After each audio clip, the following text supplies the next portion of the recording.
Time is 8 a.m. I am Narayana Swami.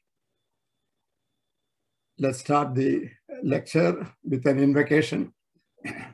Om Sri Gurubhyo Namaha Harihi Om Ganana Tva Ganapatigam Havamahe Kavim Kavina Upamastravasthamam Jeshtarajam Brahmanam Brahmanaspada Anastrinvanyodibe Sida Sadhanam Om Sri Mahaganapataye Namaha Prano Devi Saraswati Vaje Eber Vajini Evadi Dhinama Vitriyavato Om Sri Mahasaraswatye Namaha Triambagam Yajamahe Sugandim Pushti Vardhanam Urvarukamiva Bandhanan Mrityor Mukshi Yamamrta Ad Triambagamartinjaya Devataye Namo Namaha Idam Vishnu Vijakrame Tredani Dade Padam Samodamasya Bhagam Sure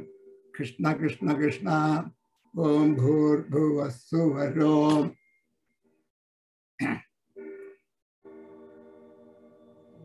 Om Shanti Shanti Shanti.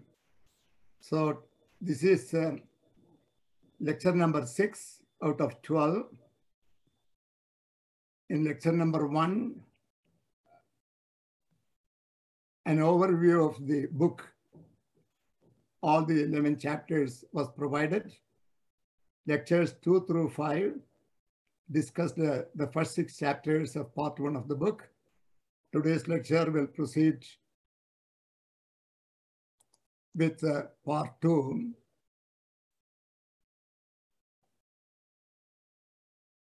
The part 1 said the current understanding of the Veda. Part 2 discusses the spirituality and wisdom in the Vedas. And we also discussed in the past weeks Adhyatmic meanings or spiritual meanings of mantras must be studied to understand the spirituality and wisdom in the Vedas. Madhvacharya in 13th century CE and Raghavendra Swami in 17th century CE published the Veda mantras with 3 meanings: Adi Baudik, Adhyatmik, Adi Daivik. And Madhvacharya even translated the first 40 suktas of Rig Veda. However, no one followed up those suggestions.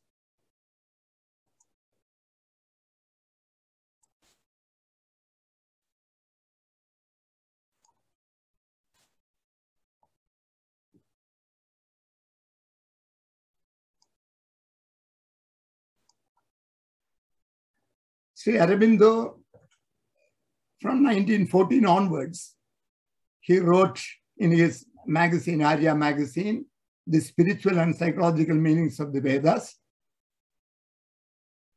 Sri Aurobindo passed away in 1950. T.V. Kapali Shastri, a Vedic scholar from the south, joined Aurobindo Ashram in 1940 and translated Aurobindo's writings in English into Sanskrit in 1946, so that the Sanskrit Pandits of India can understand Aurobindo's English developed meanings. Kapali Shastri passed away in 1953.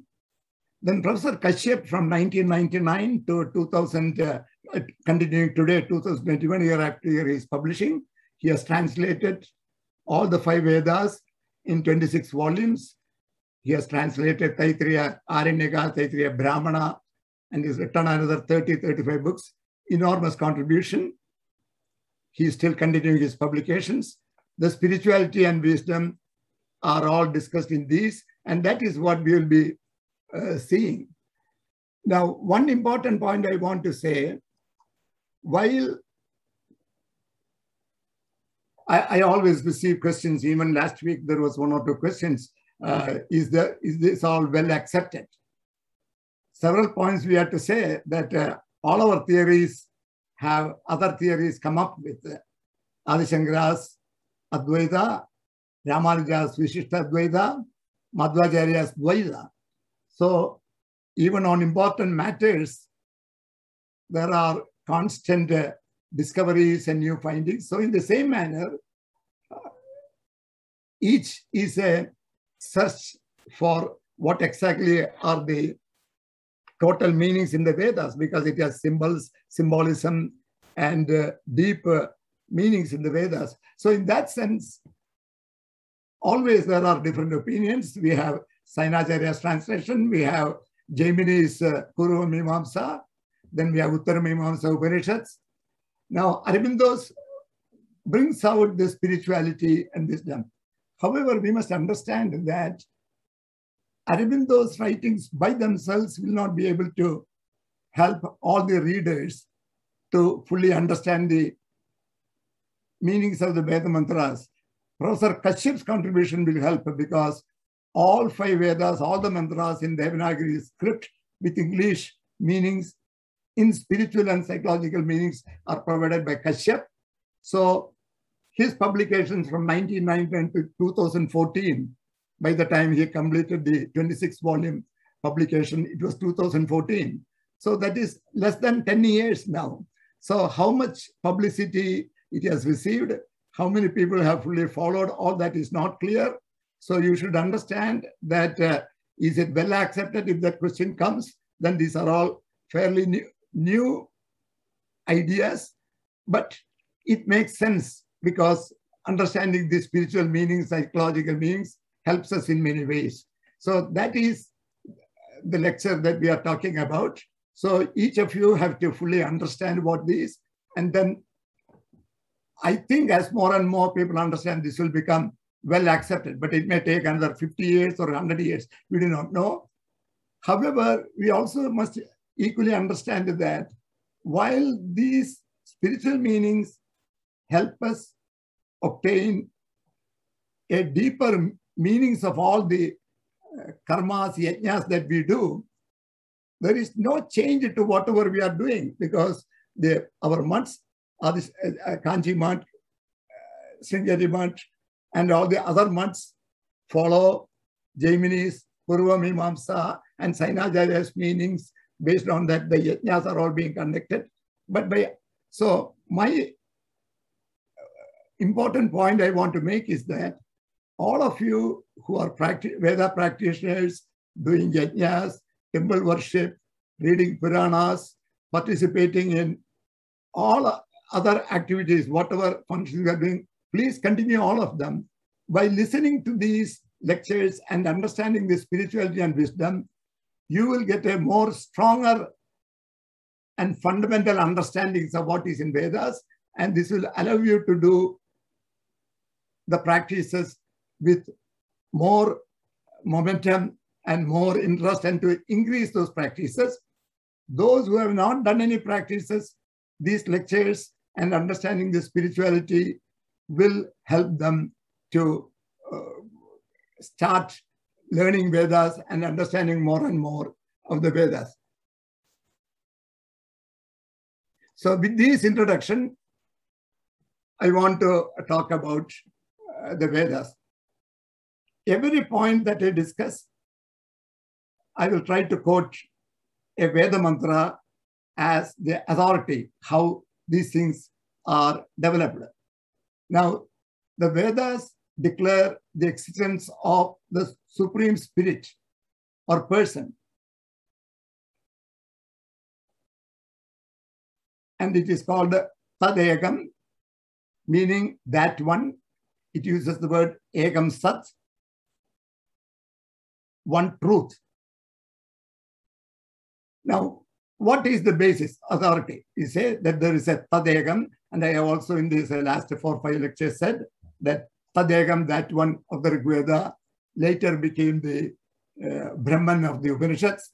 But let us see. So what is the authority for Vedas to say that there is Tad-Ekam and Devas?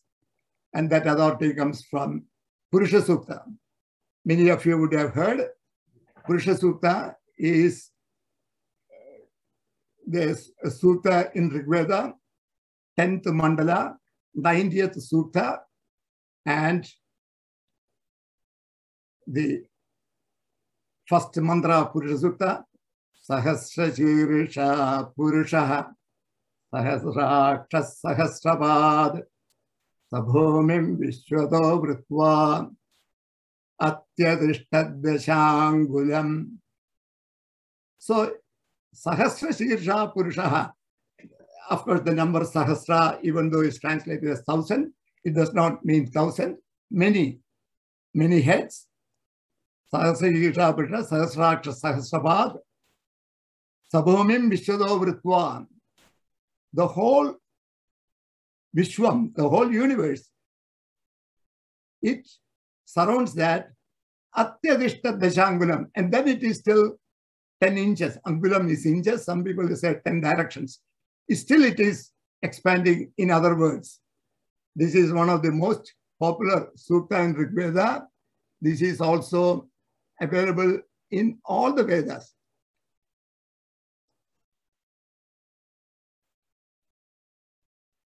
In fact, Rig Veda 10th Mandala 90th Sukta, it is not directly in Krishna Yajurveda Taittiriya Samhita, but it is in Taittiriya Aranyaka. Taittiriya Samhita is the Yajurveda Samhita. Then there is a Taittiriya Brahmana. There is a Taittiriya Aranyaka. The Brahmana, Taittiriya Brahmana and Taittiriya Aranyaka has mantras. Taittiriya Aranyaka, third Prashna, 12th Anuvaga is the Purusha Sukta. And that is the Purusha Sukta that most of us chant. The Rig Veda Purusha Sukta, there are slight differences in the order of some of the mantras and all that. It is also in the Shukla Yajurveda 31st chapter. About 6 mantras of Purusha Sukta is in the Samaveda, and it is in the Atharva Veda 19th Kanda, 6th chapter. So this sukta, the importance of that is available in all the suktas. And in the Hindu tradition, we say there is a spirit, and that spirit is called Purusha here. And there is nothing else in this universe except the Purusha. So where did we get that meaning? Purusha evedagam sarvam yad bhudam yachabhavyam. So Purusha eva idagam sarvam. Everything. Idagam sarvam. Sarvam means everything. Everything here is Purusha. So only Purusha was there. Yad Bhudam Yachabhavyam, in the past and in the present. And in fact, so that is the Purusha and the spirit that we say, that is what we call as Tadegam.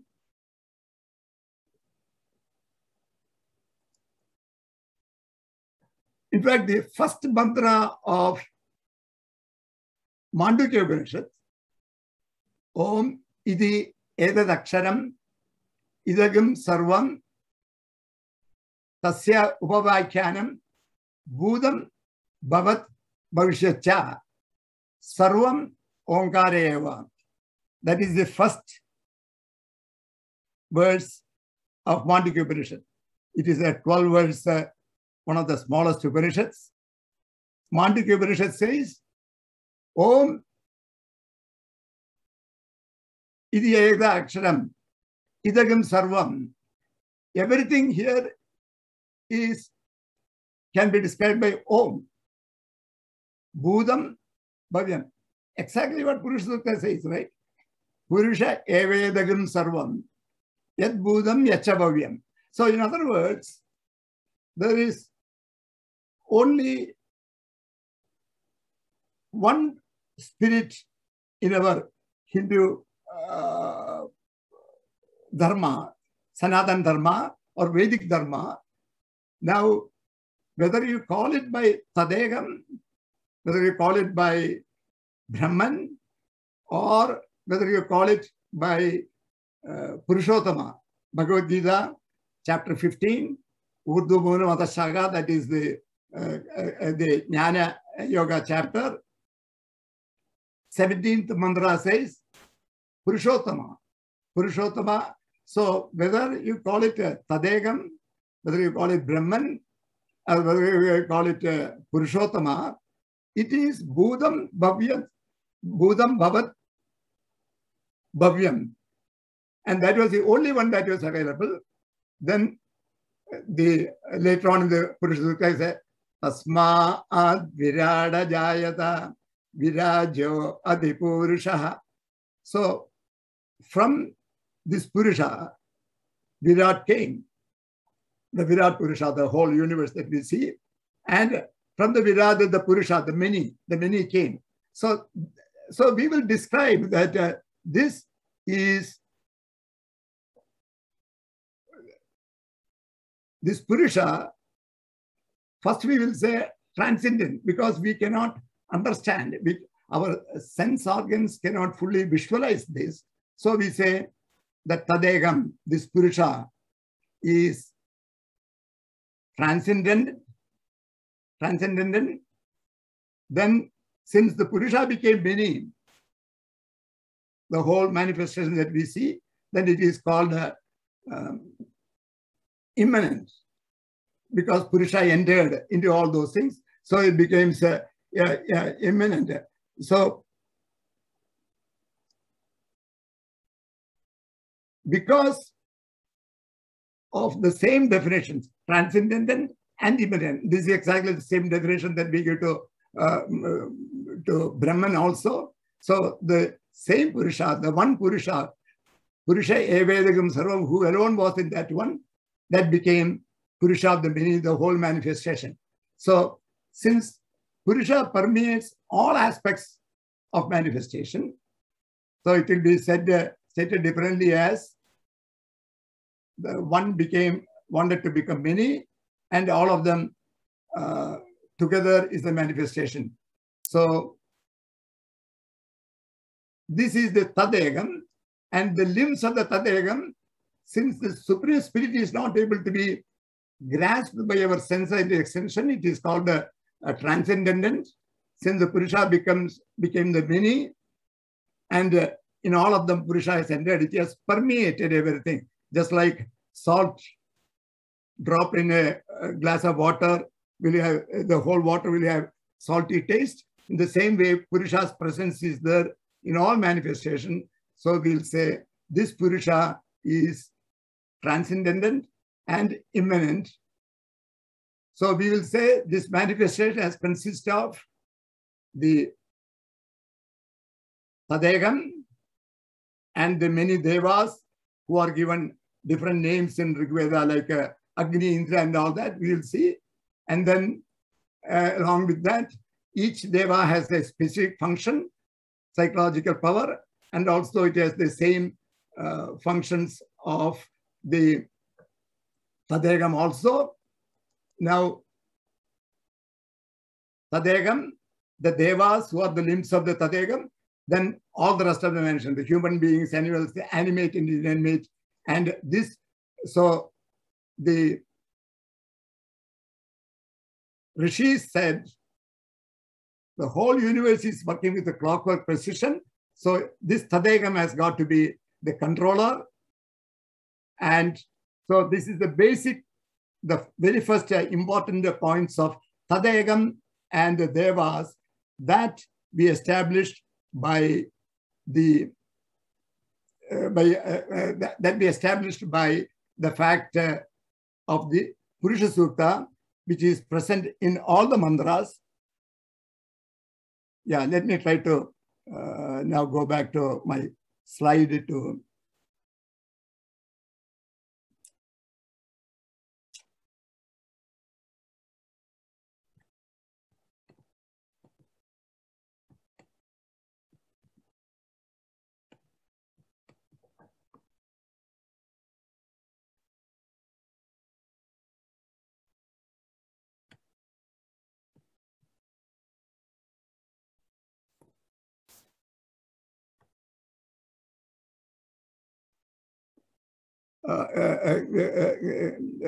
Rangarajan, please allow me to share the screen. Okay. Yes, I'm done, Mama. Okay.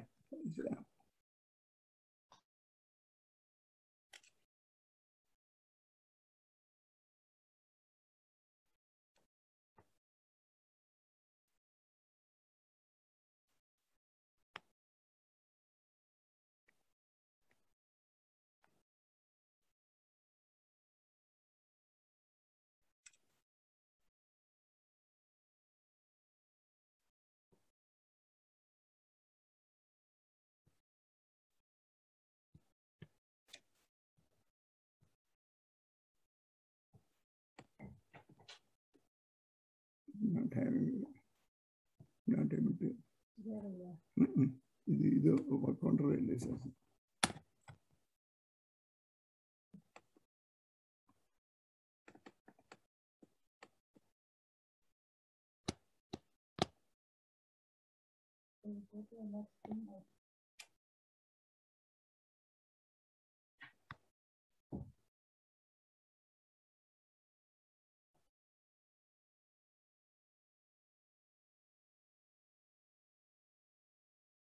Please wait. I'm trying to share the screen and it is very slow. I don't know why. Able to see the share. Yeah, it is coming. It is taking time. Okay.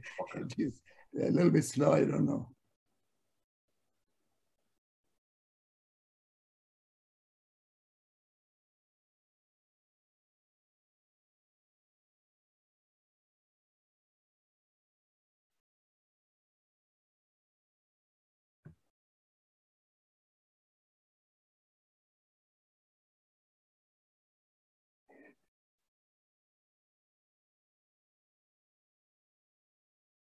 Yes, just 1 second. But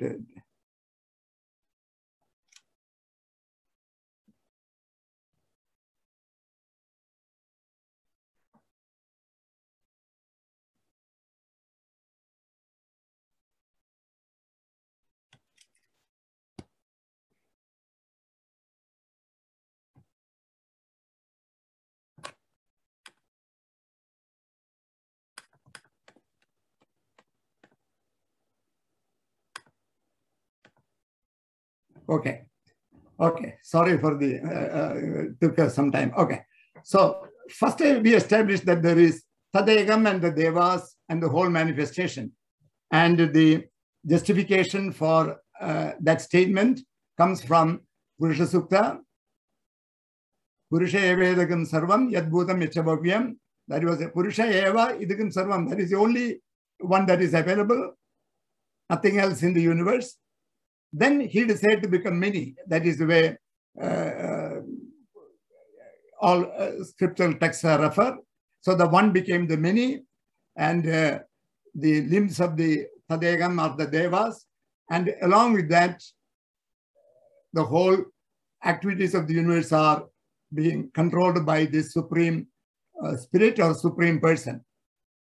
Now, what is this new spirituality and idea meaning that is being provided? The inner life of human beings. The greatest power of the Vedic teaching resides in the application to the inner life of human beings.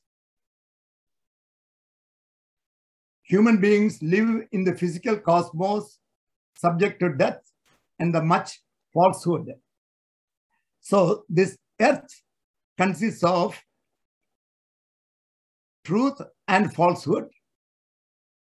And because we are connected, we are involved living in a place where truth and falsehood, we are subjected to death.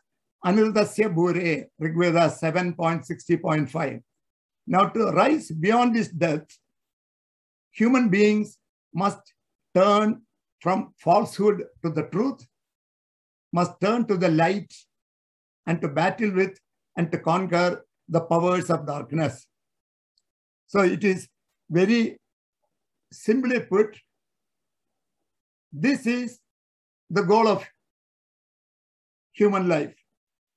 What Veda says as the whole of human life is that we are all living now in a physical cosmos subject to death. and the much falsehood. If you want to rise beyond this death, in other words, if you want to become immortal, then what is it that we have to do?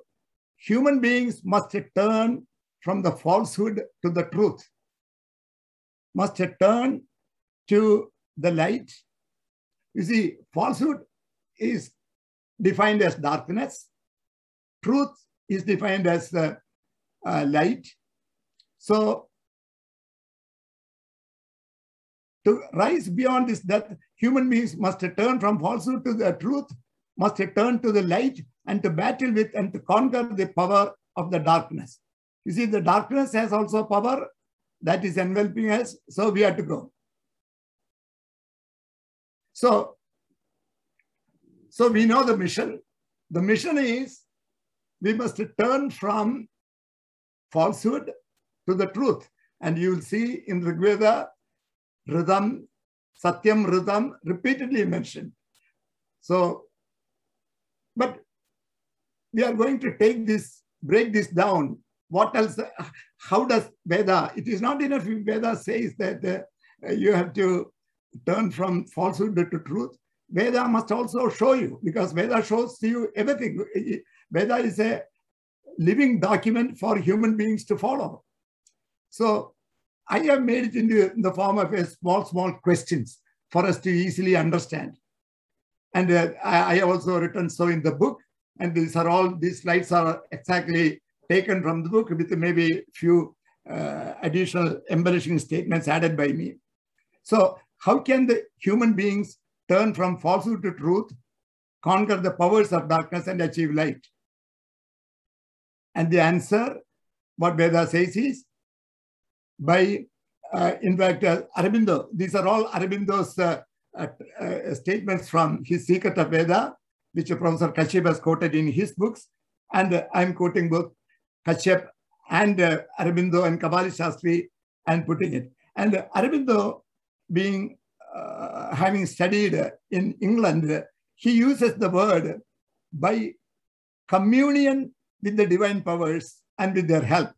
But I didn't want to use the word communion. Communion as is frequently used in other religions also. So I wanted to simplify the word communion, what Aurobindo was meaning, by conversing intimately, exchanging thoughts and feelings freely with the divine powers. That's a simplified meaning that I am providing here. By how do we turn from falsehood to truth? By ourselves, how much we say, hey, I am a truthful person. If I am only going to grade myself, then I can say I'm truthful. But we are human beings. We face life and we cut corners. And however truthful, we are still living along with falsehood. So the only way we can do, according to Vedas, is by conversing intimately, freely with the divine powers and with their help. So the next question, how to converse intimately with the divine powers and get their help? And I am providing the answer. This is the secret of the Vedic mystics.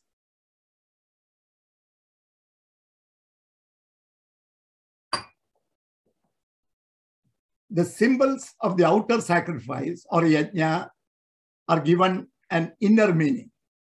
So now gradually we are going to get into the details. So we are going to ask next question, what is that inner meaning? So we do the yajnas. These are all outer yajnas. So Aurobindo says, and it is these inner meanings that the rishis were teaching to their disciples. You know, we started by saying rishis had initiate disciples who they thought are skillful, who have dedication to do meditation and to grasp the inner meanings and continue the meditation. and stay in truth, lead a life of Satyam Tapa Shraddha, all those things will come. So they are the initial disciples, but then towards the end, and then they became rishis. And towards the end, when they found that other activities and opportunities are there, like town planning, city trading, farming, all those came when common people were interested in doing all those work, and they don't have time to stay completely on this meditation and understand inner meaning. Then the outer meaning was prescribed. Unfortunately, what happened was after the rishis disappeared, the inner meaning and the spirituality also disappeared, and we left with outer meaning. So that is what I say in my book.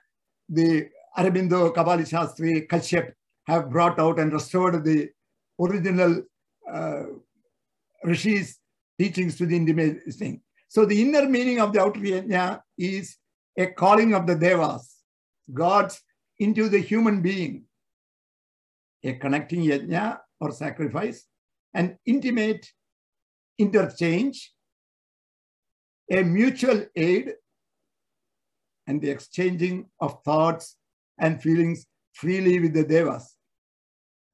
So this is what we have to learn. In other words, there is the yajnas that we now do, and whatever phalas that are prescribed and said will occur by the correct chanting of the mantras and the correct conduct of the yajnas, as done by our priests who are taught according to Gemini's Purva Mimamsa. So whatever benefits you have been getting by these yajnas are fine. Continue doing that. So this new meaning is only going to show you the deeper meanings of these yajnas, number one. Number two, if you say, hey, I have got to do this yajna, my priest has told me to do this yajna, and I am going through some difficult times. If I do this yajna, the difficulties will go. The difficulties will go because that is what you are seeking by that yajna. But if you seek higher benefits, then you can get higher benefits. That is all what we are saying. We are not saying that there is anything wrong in the current yajna. So I want to emphasize again and again that whatever yajnas, whatever practices you are doing, whatever bhakti marg you are doing, whatever Puranas you are reading, whatever yoga you are doing, continue all of them, but try to understand this so you will get, you can get not only those benefits, but you can get more benefits. So that is what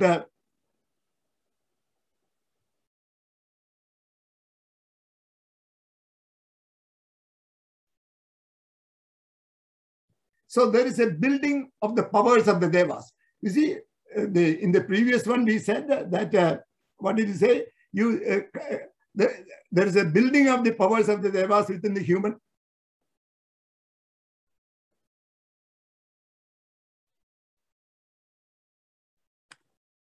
There is a building of the powers of the devas within the human being, which gives rise to a formation in those human beings of the universality of the divine nature.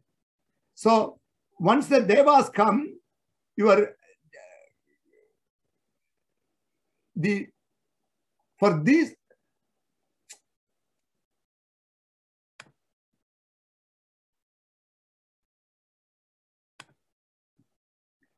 for these gods are the guardians and increasers of truth, the powers of the immortal, the sons of the immortal mother, Aditi.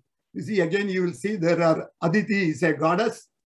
All the children of the devas are the children of Aditi. The way to immortality is the upward way of the gods, the way of truth, a journey and ascent by which there is growth into the law of the truth.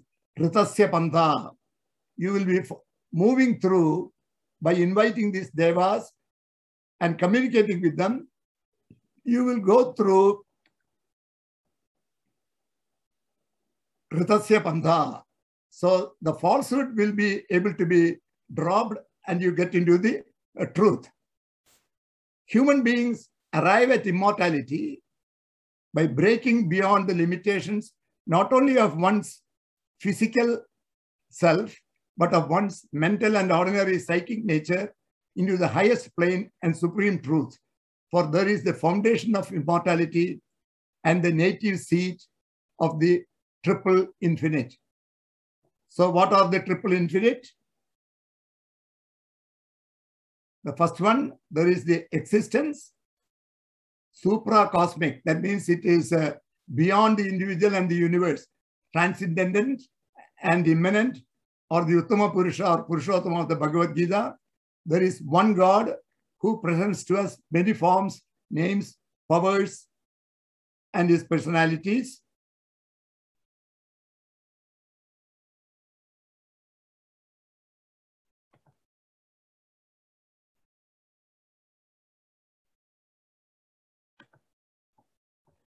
And again, the Rigveda mantra, Mandala 1, 164 Sukta, and the 46th mantra, Indram Mitram Varinam Agnim Ahuhu, Ato Divya Sasuparno Garutman, Ekam Sat Vipra Bahuda Vadanti, Agnim Yamam Madarishwanam Ahuhu.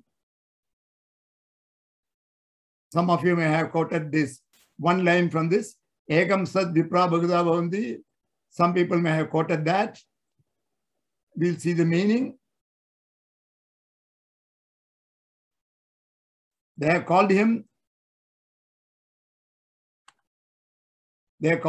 Indra, Mitra, Varuna, Agni, or Garutman, fine being the Garutman.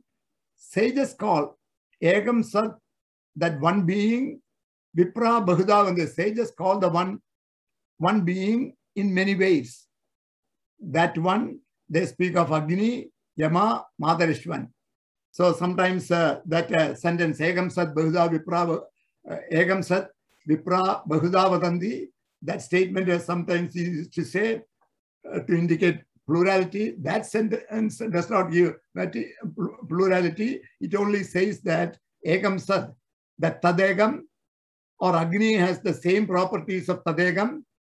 Yama, Madarishwan, Indra, all of them have the same. That's all what it is trying to say. So that is the justification for the existence. Now it says, there is the distinction between knowledge, the greater truth of an immortal life, and the ignorance, the much falsehood or mixed truth and falsehood of ordinary mortal existence. So Upanishad also describes about knowledge and ignorance. They call it Paravidya and Aparavidya. But Vedas describe it in a simple language. The knowledge means the greater truth of an immortal life. So we should go towards knowledge means we should go towards an immortal life. How do we get to the immortal life? By conversing freely with the Devas. How do we converse? The outer yajna has an inner meaning. So we will, I'll put them all together again, but I want to take you through step by step. There is the discipline, then Ananda. The triple infinity is existence, Sat, the knowledge, Chit, knowledge of an immortal life. That is the truth. As we move towards truth, we are in the path of Ridhasya Panda. We are in the path of the truth and we get to immortality. As opposed to ignorance, we continue to stay in this truth mixed with falsehood environment. That is the ignorance. The knowledge is inviting the Devas so that the Devas will take you through the Ridhasya Panta, Ridham, Satyam Ridham, the truthful path. They will take you through. And that is Sat, Chit. So we said existence, knowledge, then the Ananda. So what is the Ananda? There is the discipline of an inward growth of human beings from the physical through the psychic, which is connected with the soul, to the spiritual existence. There is the conquest of death, the secret of immortality, the perception of a realizable divinity of the human spirit. So Veda says, by conversing with the Devas, by inviting the Devas, Devas take you through the Ridasya Pantha, the paths of truth. The Pantha means road, Ridham, Satyam Ridham. Ridham is truth in movement, Satyam is the absolute truth. So it takes you, who will take you? By ourselves, we will not be able to go. I mean, not able to go because the falsehood will overtake us, will not allow us to completely. So this is the Ananda. So this is the, wait. This was the inspired and intuitive psychic and spiritual teaching by which the ancient human fathers, Manushya Yajne Jate Pitaro Naha Purane, our ancient fathers founded a great and profound civilization in India. The message of the Vedas, as discussed about, is that the Vedas show the human beings how one can attain immortality while one is engaged in our everyday works or karma of our choice, our professional karma of our choice.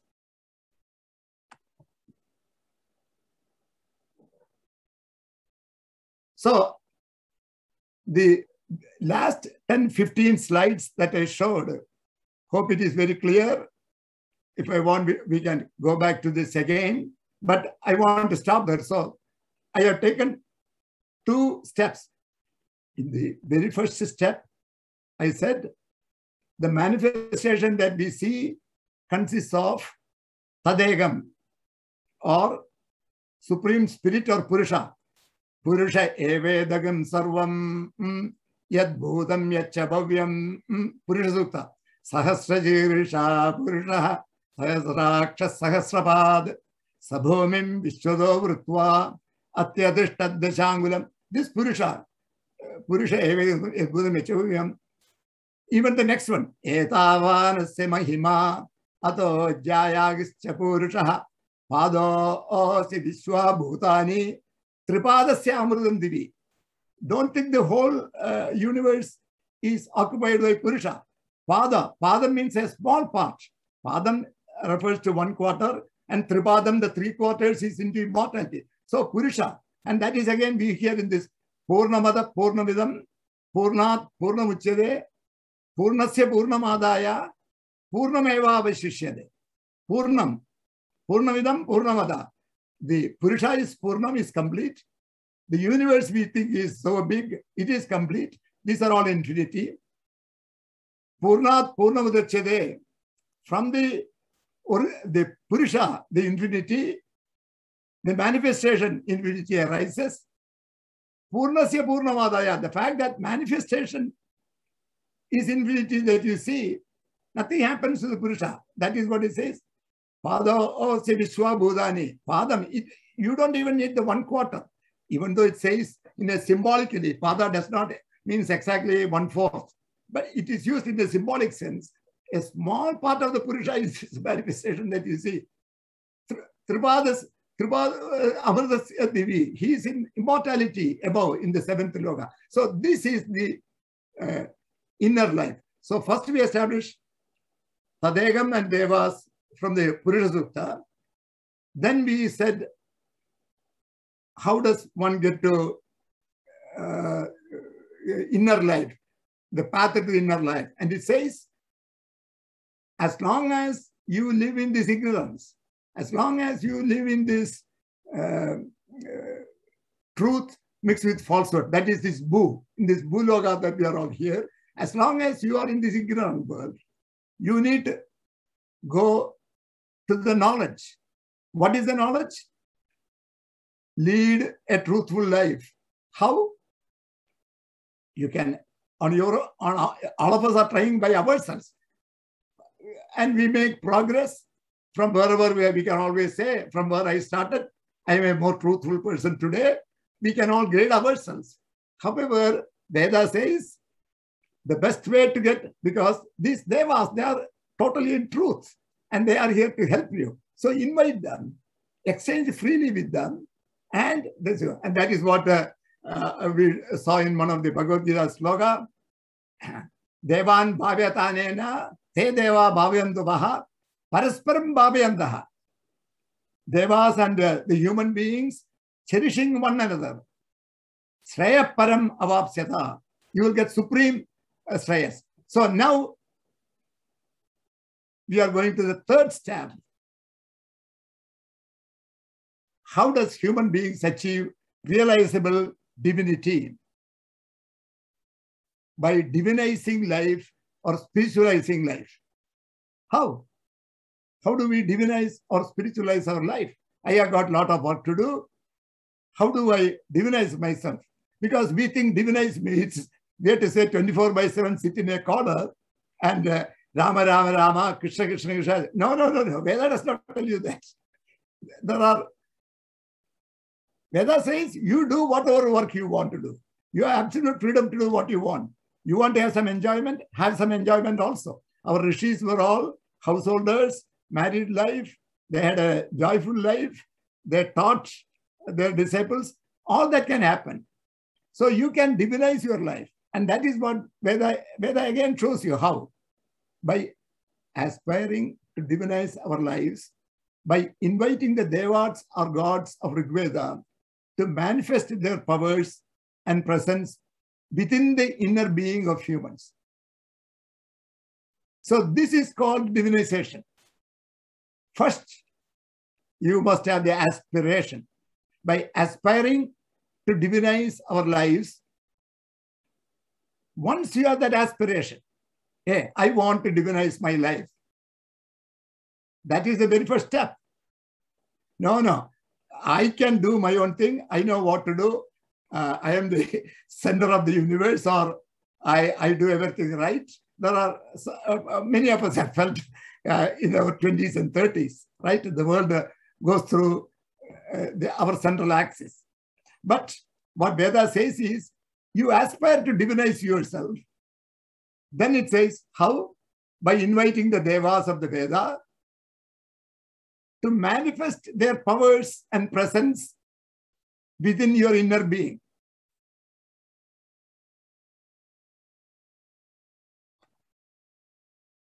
How to aspire to divinize our life, or how to invite the devas.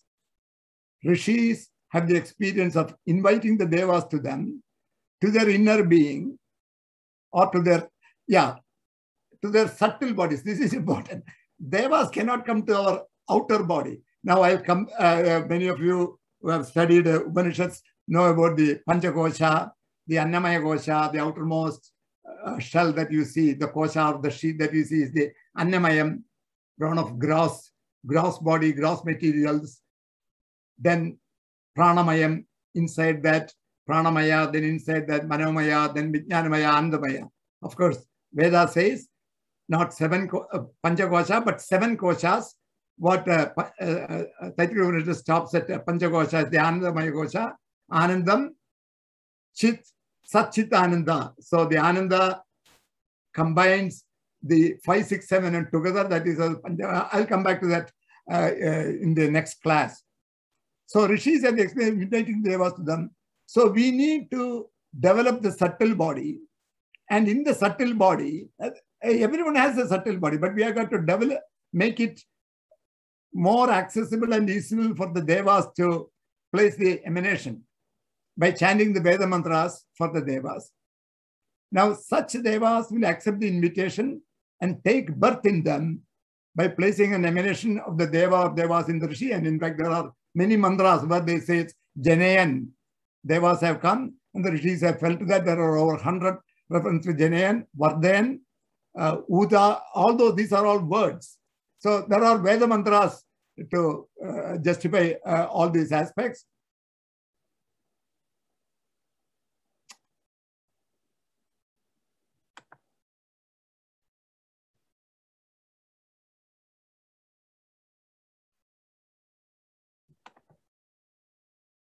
Once the Deva places an emanation of the Deva in the Rishi, you see, we said Devas have psychological powers. We will see that either later in today's class or in the next class. Once the Deva places an emanation of the Deva in the Rishi, the emanation grows within. How does emanation grow? By continuing chanting of the Veda mantras and continuing the aspirations for the Deva. And there is an analogy how the emanation grows in the Rishi, just like a seed that we plant. See, we want to plant a mango tree, let us say, starts with a seed.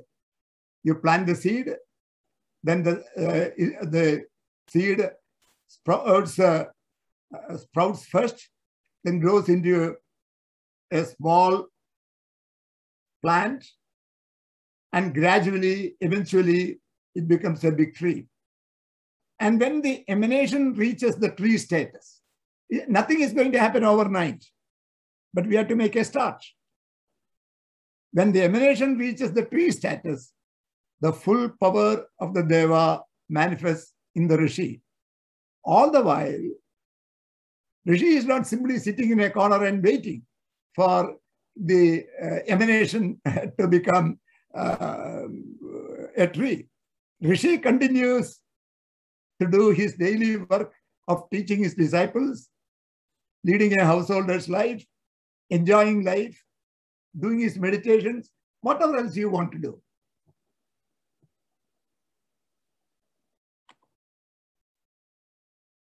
Rishis have also felt that the emanation of the Vedas can be nurtured by continuing the daily chanting of the Veda mantras.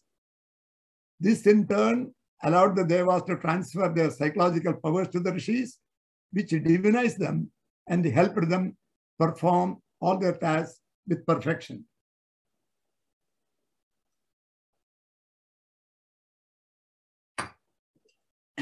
Some of the Devas are known as Rishikrits. Krit means the root kr means to do. So Rishikrits, they are makers of Rishis.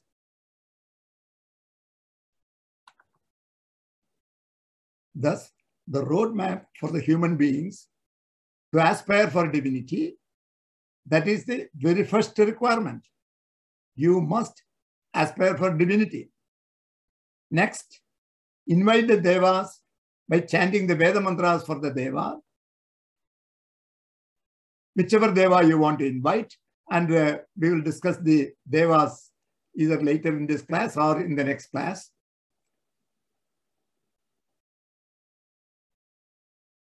And this is all in the Vedas based on the lived experience of the Rishis. The human beings can continue doing whatever job or profession that they wish to pursue, just like the Rishis continued teaching their disciples, leading a family life, and having their own enjoyment, and continuing their meditation. That was their lifestyle of the Rishis. They continued that lifestyle as the Devas, inviting the Devas and helping them. Just like the Rishis felt the presence of the Devas, the human beings will also start observing that as Deva or Devas grow within, more and more of the task performed by the human being becomes divinized and approach the all-round perfection of the task. The human being also will rise in consciousness levels. By rising in consciousness levels, that will help us to see the task at hand with more and more clarity. When I used to teach in this part of my Veda class students in the last few years, I always give the example of a professional football.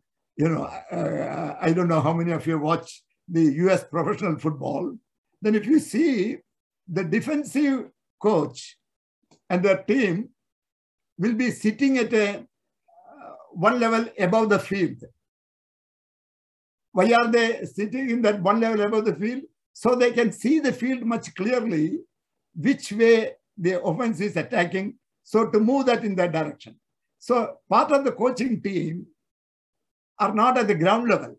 You see, on both sidelines, there are the head coach and some of the leaders will be there, but there are others, and they communicate by phone, who sit in a higher level. Why? They can see the field better.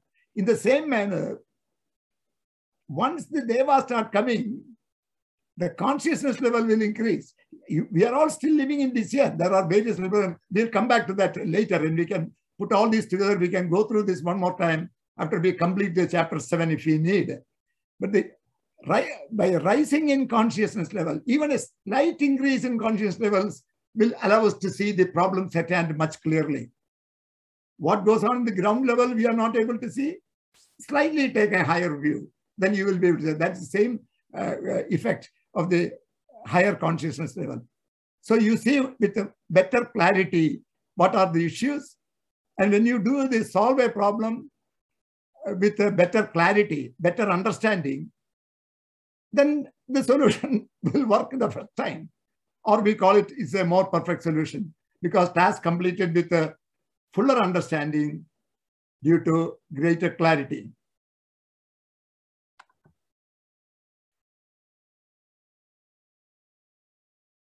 Achieving all-sided perfection, according to the Vedas, is thus an expanded practice of aspiring for divinity and inviting the devas discussed in the previous paragraph, Agni and all that, but we have not seen the details of the devas, so we will see them later. And this whole process is called spiritualizing our everyday life. And one of the frequent suggestions that you will see in Veda, lead a life of simplicity or frugality, of Satyam Tapas Shraddha. And in fact, every day when you do Brahma Yajnam, Satyam Tapas Shraddhayam Juhomi.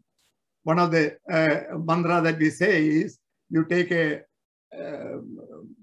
spoonful of water and you turn the water around, and then you say, Satyam Tapas Shraddhayam Juhomi. So let me lead my life Satyam Tapas Shraddha. And what is Satyam, we know. What is Tapas? Focused, you have to be singularly focused on the task at hand. And Shraddha, Shraddha has come from, is a Sanskrit word, Shrat plus Da. Shrat means our effort. Da means supports. So Shraddha means an intense faith which supports our efforts. So we need Shraddha. In fact, we will even say, your grandparents tell us we are children, grandma will tell you, Shraddhayoda poitu vagonde. Shraddha means don't daydream and walk in the road. Stay. Shraddha. Shraddha is a word that very deep in our vocabulary. So Satyam Tapas Shraddhayam. So always you have a faith, an intense faith which supports your efforts. Aspire for divinity, invite the devas by chanting the Veda mantras.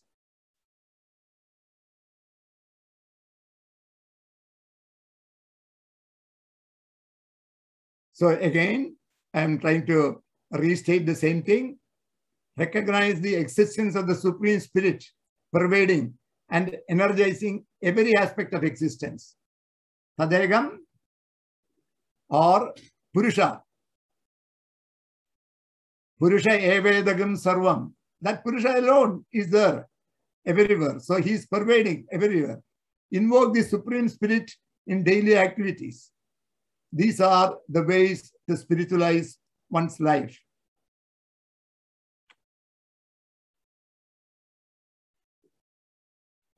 Now I want to, so now we are going to take another step to explain this whole process.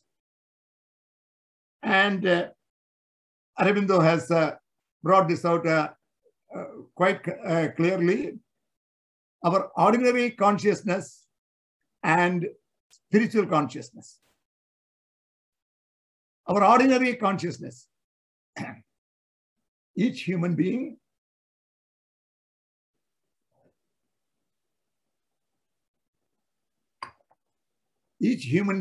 is different from every other being, human or non-human. Spiritual consciousness, each one of us is a point in the ocean of consciousness. This ocean of consciousness can be considered as the real World Wide Web, WWW, not the www.amazon.com that we got. That World Wide Web there is a ocean of consciousness. And in that ocean of consciousness,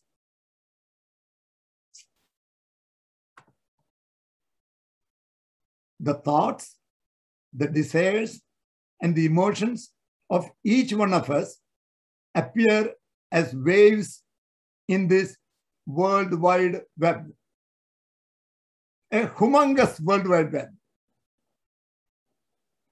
Many clouds may be needed. All the people in the world, all the animals, everything has a point in that World Wide Web. The thoughts, desires, and emotions of each one of the person will appear as a wave in this World Wide Web or in the ocean of the spirit. Each wave waxing and waning through each point of the cosmos, each point corresponding to each being. So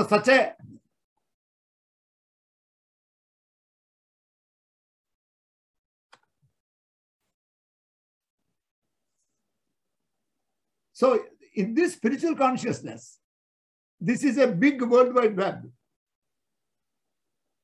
Each one of us appear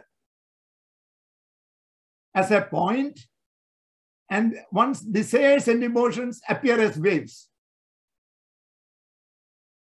The wave will go on down depending upon the not satisfying through each point corresponding to each being.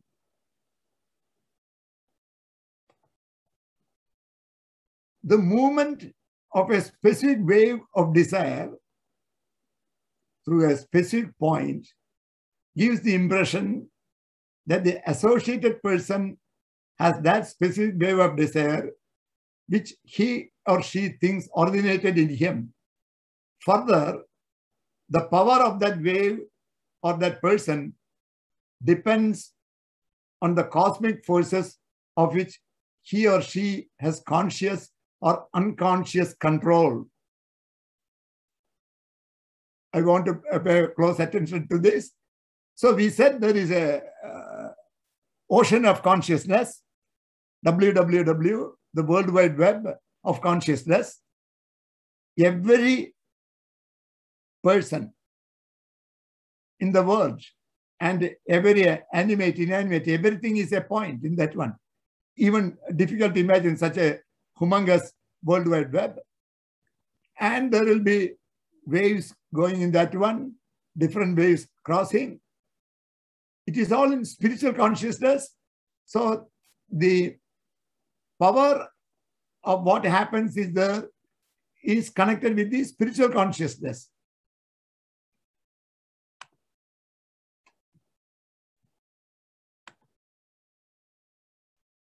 In other words, in this spiritual ocean of consciousness of the cosmic energies or devas or cosmic powers do all the work. The whole work of the universe is done by these cosmic forces.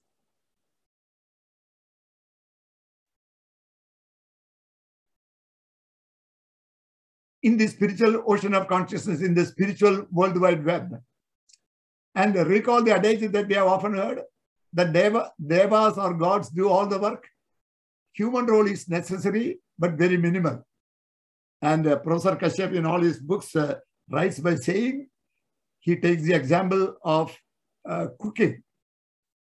No offense meant to excellent cooks out there, but Professor Kashyap says that the raw rice that we purchase from the store,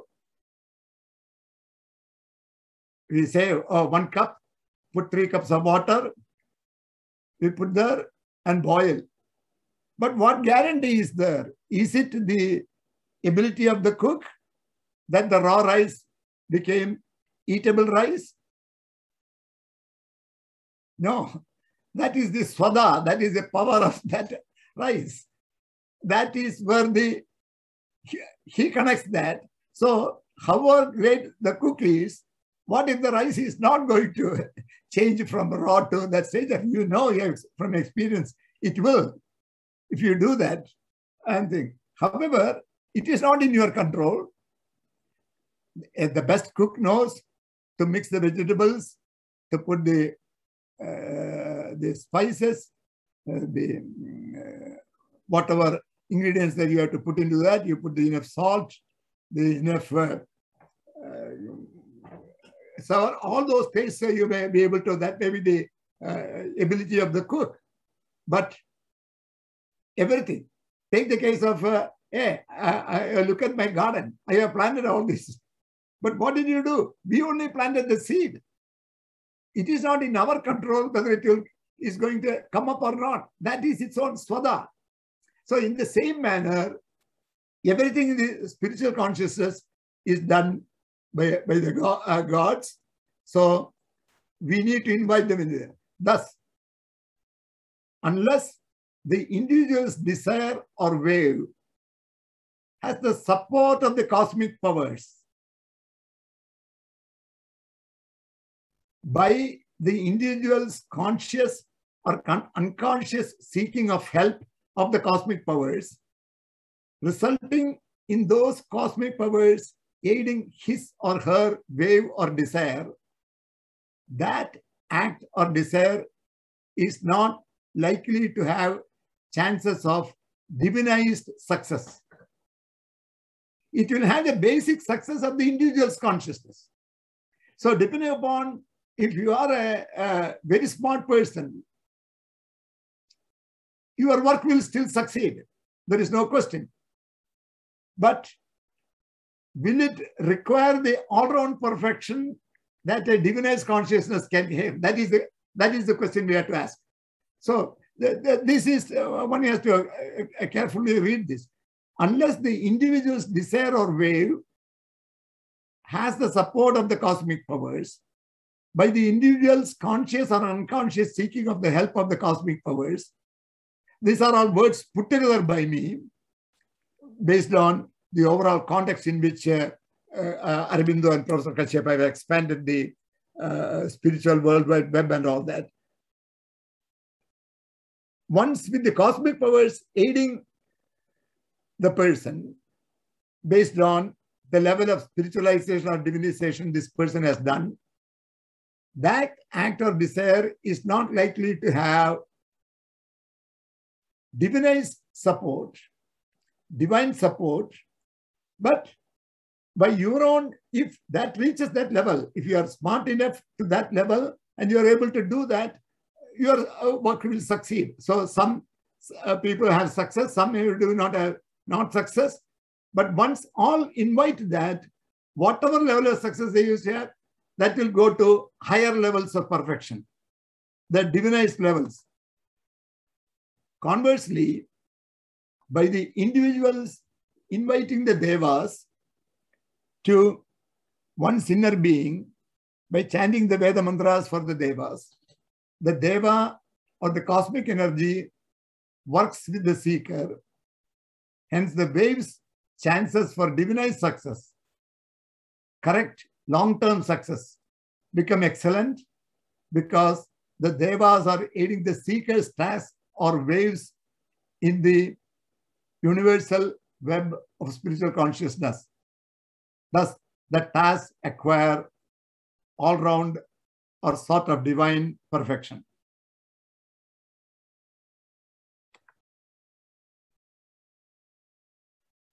Only by the cosmic energies aiding his or her desire or wave, will the waves be successful in the World Wide Web of spiritual consciousness?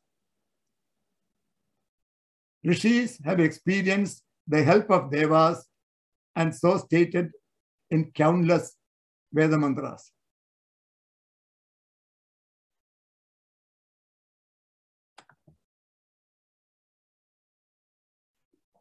So this is the basic statement from the Rishis, that devas want to help human beings.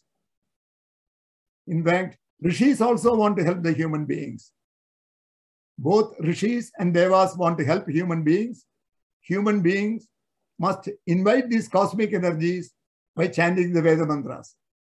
Once devas place an emanation, tasks will begin to show higher levels of perfection. Eventually, as emanation of the deva grows within, tasks approach all-round perfection in all their activities.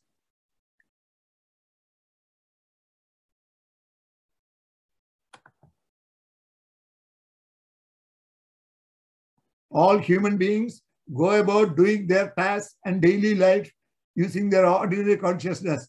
Based on the individual's levels of such ordinary consciousness and efforts, both quality and quantity, the task at hand may be completed with success or failure, or mixed success and failure that we are all experiencing every day in our life. What the Vedas teach is that by divinizing or spiritualizing life, as indicated above, human beings can elevate or transform ordinary consciousness to spiritual consciousness. Tasks done under the guidance of spiritual consciousness will rise to levels of perfection, even all-round perfection.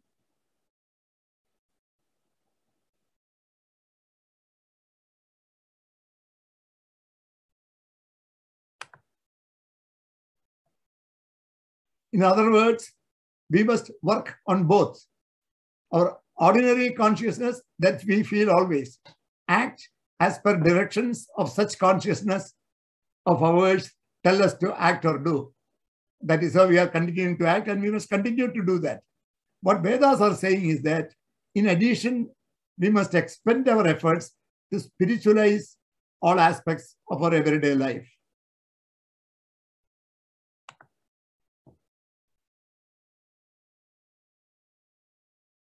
Vedas suggest ways to spiritualize all our activities. Once we are able to do that, per Vedas, we become part of spiritual consciousness that pervades the entire cosmos and its activities. Just like all cosmic activities work with clock-like precision, with harmony and all-round perfection, our activities will also begin to attain such all-round perfection and precision and harmony. So these are all what Rishi's conclusions, and many of them have experienced that, and many of them have continued doing that. Now, we also always get questions, right? Hey, is there any truth to all these things? Can we all prove it scientifically? Everyone wants to get to the fact, hey, is this some mumbo jumbo uttered by and promoted by a few people? No, these are all, Aurobindo was a Mahayogin. He was a brilliant intellectual. His father sent him to study England. His father wanted him to become ICS. That was the golden day. You know, he was born 1872. So he sent him immediately when he was 6 or 7 years old. He was sent to London. He studied there. He wrote the ICS exam. He stood first, but he didn't want to be part of an ICS. Such a great yogi only stayed in ICS. He didn't want to be ICS. He didn't go to the interview. He was given a second chance to appear in the interview. He did not go. He returned to India.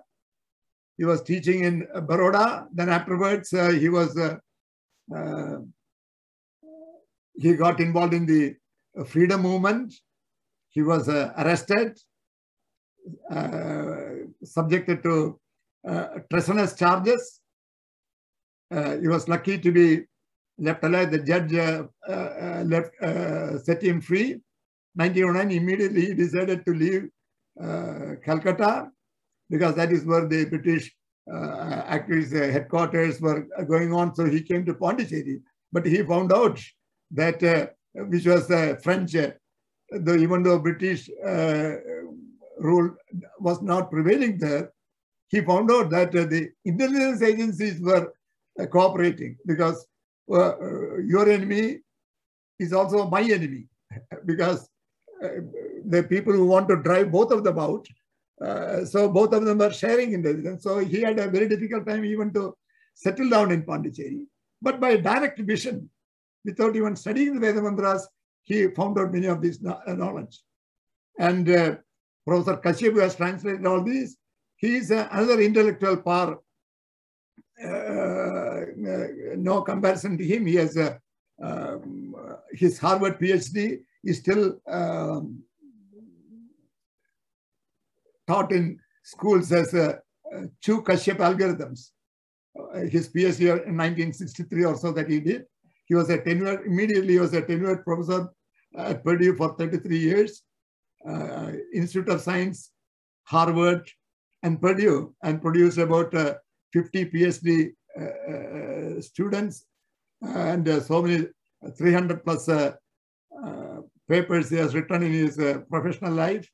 And then he completely dedicated to study the guidelines set by Aurobindo and translated. So all these have enormous scientific backing. To say. And Kapali Shastri was a Vedic scholar from the age of 7, 9 onwards. His parents were scholars, and after thoroughly studying Rigveda only, he joined Aurobindo Ashram in the 1940s, because he had independently concluded that it has spiritual meaning. So when he casually found out about Aurobindo, he went there, joined Aurobindo, then did work together. So the whole thing has completely well understood scientifically, and then all the people involved with that are all correctly understood the basis and all that. Still, we have to answer the question, do you have any validity? And Rishis have experienced power of Devas and what they attribute to each Deva. What is stated in the Veda is known as Veda Vakyam, or word of Veda. That itself is adequate. We don't have to question anything in the Veda, because they are revealed texts. These are mantras that are in the Paramay Vyoman. Who are all in the Paramay Vyoman? Tadegam, the Devas, and the mantras. They are all set in truth. So that is why it is called a Veda Vakyam. Once it is in Veda, you don't have to. So that is a support. In fact, if you see many Upanishad discussions, you will see Shruti says so, Veda says so. That is the authority for Upanishad to proceed a particular line of reasoning. Many times you can see the Upanishad master saying, Shruti says so. Shruti means, no, you don't have to question anything that way. So that alone is anemia. However, these are all established in truth. These are in the Vedas, so we can accept them as Veda Vakyam. But questions are all again and again posed, whether Vedic statements can be proved scientifically, that the Devas or cosmic energies will respond with emanations of their psychological powers to the mantras of the Devas, which are codified in these Veda mantras.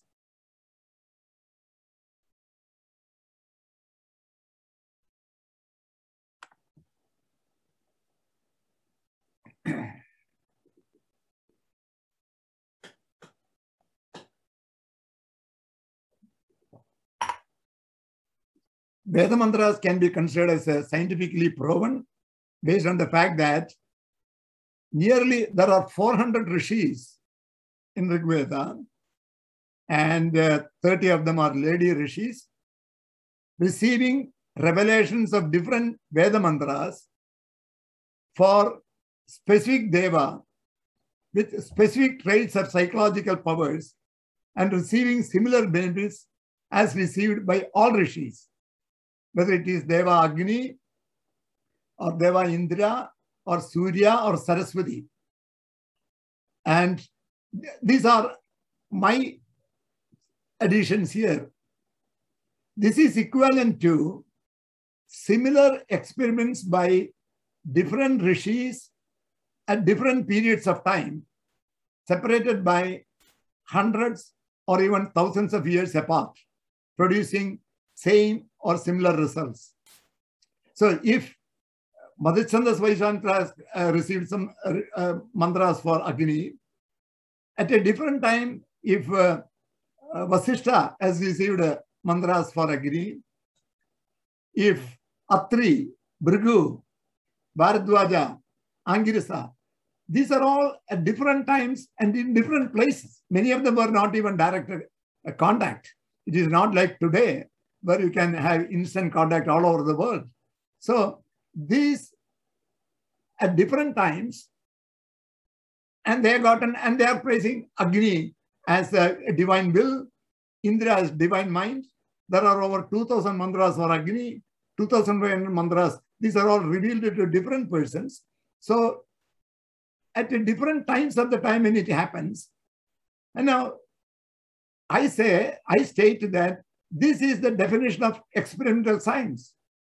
Ability of repetition of the experiment to produce the same result. Then the scientific validity of the experiment, in this case it is the experience of different rishis having been proved, proves that Veda mantras possess scientific validity. If that is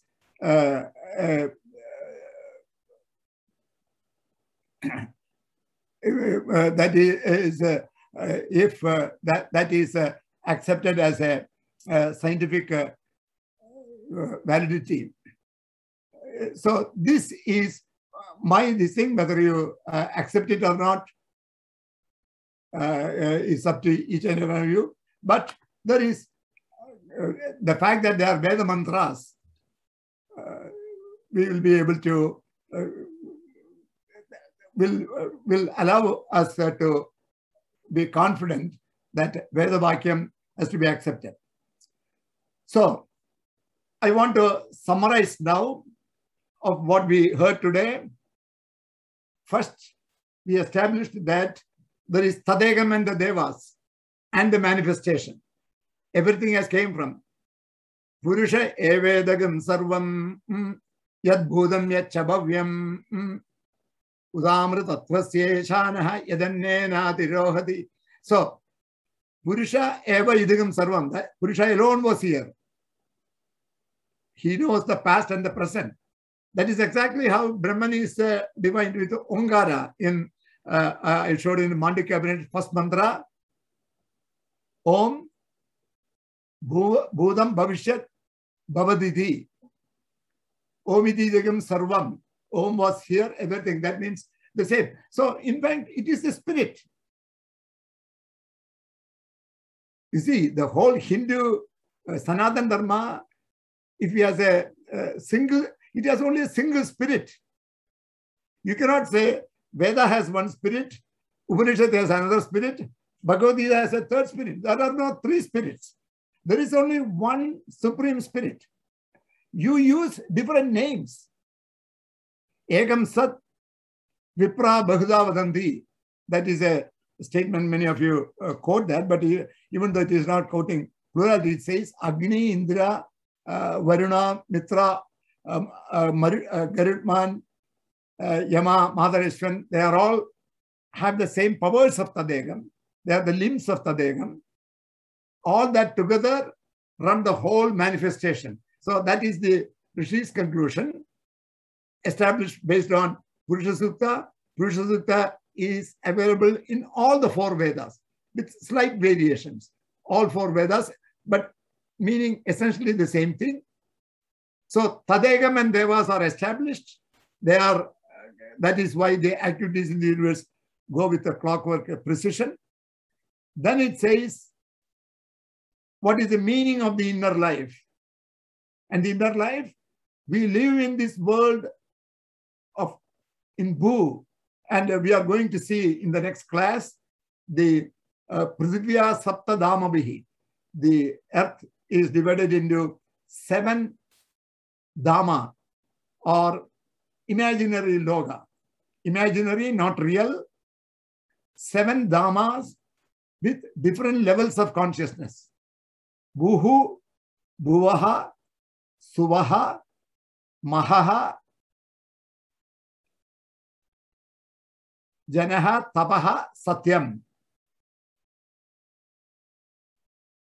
So 7 logas, and each of them has an associated consciousness. Bhu has a truth. In fact, Bhuhu, Bhuvaha, Suvaha, the earth, the Antariksha, and yonder place. Bhuhu, Bhuvaha, Suvaha.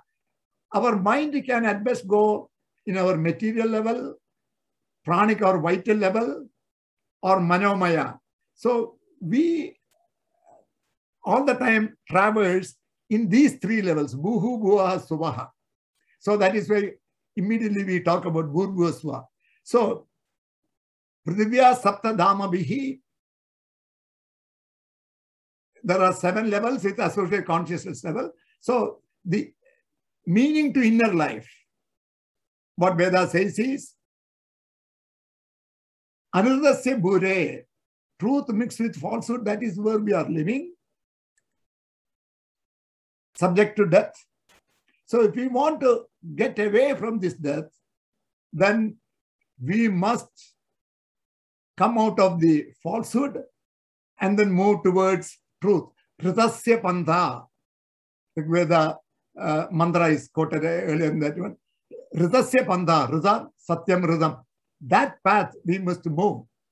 So how do we move? By ourselves. In fact, there are this kinesiology thing. He has established that how much we can rise in each level is a small percentage of what we came up with. We can try our best, but we are not going to change ourselves overnight or over many years, even in a lifetime, unless the Devas come. Because the Dasyus, they will also, along with Devas, there is Dasyus. We will see that in the next class. That is why I did not want to take any questions in this class, because some of the questions I'll be able to answer in the second class. So only after the full presentation of the chapter 7 will we be able to discuss. I will allow more time for questions in the next class after I completely cover the chapter 7. So the meaning to the inner life, we have to get away from this life of truth mixed with falsehood into the Hridasya Pantha. Get away from the falsehood. You remember we chant at the end of every class, Tamaso Ma Jyotirgamaya. Remove the tamas in us, the Shadribhus, Kama, Krodha, Lobha, Moha, Mada, Matsarya. All of us, human beings, have all these things. So we have to, we saying we don't have any of this, but when it comes to gut issues, then we will say we will not be able to leave all these things that easily. And the only way this tamas will go is say, let sunlight be there as a disinfectant that we say. So in the same manner, the inner life, we have to move from falsehood to truth, and that happens only with the Devas coming. In the next class, we will see what are the Dasyus, the Shadribhus, and how the Devas and Dasyus engage in symbolic battles in the Rig Veda. So this is only one half of it. I'm sure you will have a lot of questions. You can send the questions. However, I will respond all of them later. So with this, we are coming close to 9:30. So I want to make one announcement. Next Sunday, November 7 at 2 a.m., the US will change their time, set back, fall back. They will, at 2 a.m. on November 7th, they will set the clock back by 1 hour. So in other words, United States will move to standard time from November 7th, Sunday onwards. So the difference between 8 a.m. Pacific time to GMT will become 8 hours. Now it is 7 hours. It is 3 p.m. GMT. So people in Europe or England, in those areas, next Sunday's class will start at 8 a.m., which is 4 p.m. GMT, which translates to people attending from India to 9:30 a.m. So the lectures in India will be from 9:30 p.m. to 11 p.m. Now it is 8:30 p.m. to 10 p.m. India doesn't change the time. They're always in standard time. But United States has this daylight saving time and standard time. So next Sunday, the standard time, we go to standard time. Clock will be set back by 1 hour. I'll send an email also. So GMT 4 p.m. India time, 9:30 p.m. to 11 p.m. With this, I close today's lecture and chant the closing prayers. Asatoma Sadgamaya, Tamasoma Jyotirgamaya, Mrityorma Amritangamaya, Om Shanti Shanti Shanti, Sarve Bhavantu Sukhinah, Sarve Santu Niramaya, Sarve Bhadrani Pashyantu, Ma Kaschit Dukhabhag Bhaved. Om Shanti Shanti Shanti. Okay.